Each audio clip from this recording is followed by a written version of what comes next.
Hi friends, hope everyone is doing good. So today I'm going to show you how to make shrimp curry using coconut milk. So here you can see I have taken some shrimp. These are cleaned and deveined. And this dish requires shallots. Here I have taken 4 to 5 shallots. If you don't have shallots, then you can take the regular onions.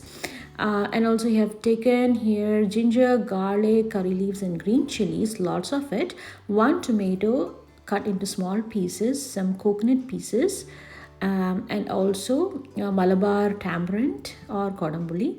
And then also you will need a small can of coconut milk.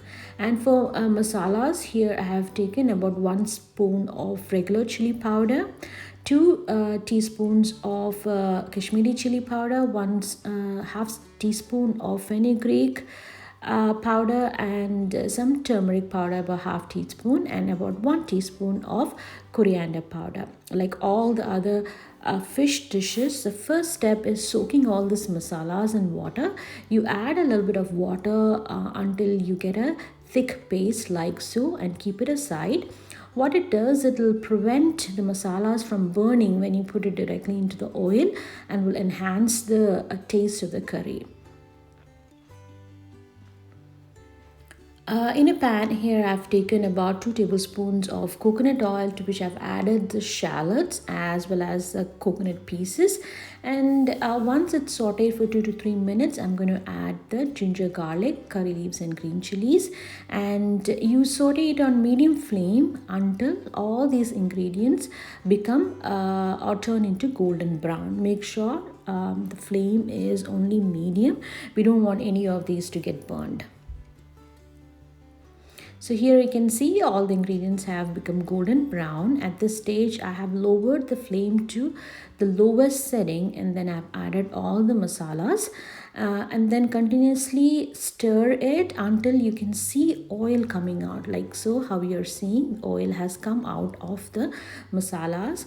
At this stage, I'm going to add the tamarind with the water. Here I've taken 1 cup of water, in which I've soaked the tamarind, and then an additional 1 cup I'm going to add. So do not add too much of water. Remember, the shrimp itself is going to release a lot of water, and also you're going to add the coconut milk. So the curry has to have a smooth texture, not a runny texture. So once all these ingredients are mixed, I'm going to close it until I get a very good boil. So now you can increase the flame to medium, and wait for about 5 minutes until you see a very nice boil. See here, the water is nicely boiled. Now into this, I'm going to add the shrimp. Shrimp does not require too much time to cook.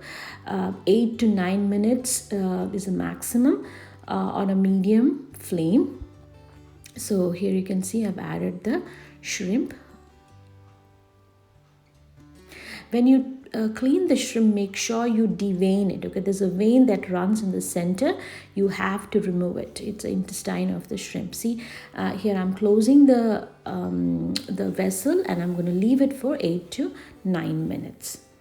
So while that is boiling, I'm going to start making the tadka, because the shrimp is going to cook pretty quickly. So here I've taken about 1 tablespoon of coconut oil, into which I've added about half teaspoon of mustard seeds, as well as half teaspoon of fenugreek seeds. Remember, you can adjust the oil according to your taste. Here I have added about 1 thinly sliced shallots, and while that's getting brown, here you can see the curry is nicely boiled and the shrimp is pretty much cooked. So it's been about 8 to 10 minutes. Now at this stage, you can add the coconut milk. Here I've taken 1 glass, the whole can of coconut milk. It was about 1 glass. It's a small can. And I've added about maybe 1/4 of a cup of water also, after I got cleaning the can.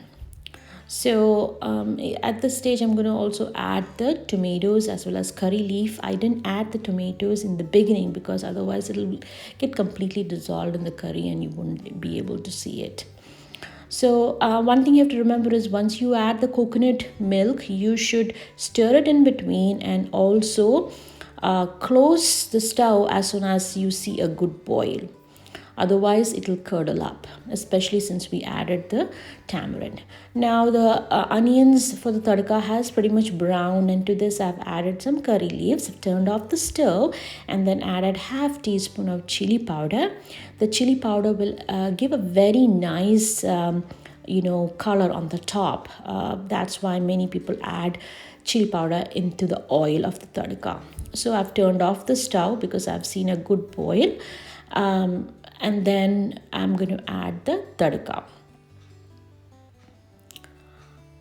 And you know the step, right? Once you add the tadka, you're going to close the vessel for about 5 minutes so that all the flavor and everything is locked into the curry. Do remember, you should not allow the coconut milk to boil a lot, otherwise it will curdle up. Just once you see a couple of boil, that should be good enough. So see how the curry turned out. Look at the color of the curry. Look at the gravy consistency. It's going to thicken once it cools down. The gravy is going to thicken some more. Great, delicious dish. Very simple to make. I hope everyone will give it a try. Leave me your valuable comments. I'll see you again with one more delicious recipes. Bye.